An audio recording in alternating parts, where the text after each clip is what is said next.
શું હદો છો? શું હદ? બટલા. કયા ગામના? ટીંબાને. આ કોથળી ભરાય તો કેટલા રૂપિયા આવે?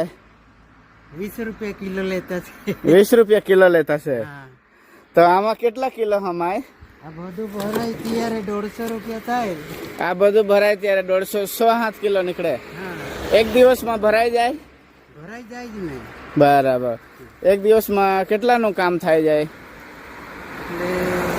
આખો દાડો એટલે થઈ જાય એમ. આખો દાડો હતો તો 150 રૂપિયાનું થઈ જાય. કેટલા વાગે આવે સવારે તમે? નો નીકળી આવતો 6 વાગ્યાના. 6 વાગ્યા નીકળી આવે. બરાબર. તો મારા તરફથી છે ને 200 રૂપિયા. બરાબર. ખુશ? કામ રહે તો મને કહેજો. હા ખુશ ને પણ. હા સારું.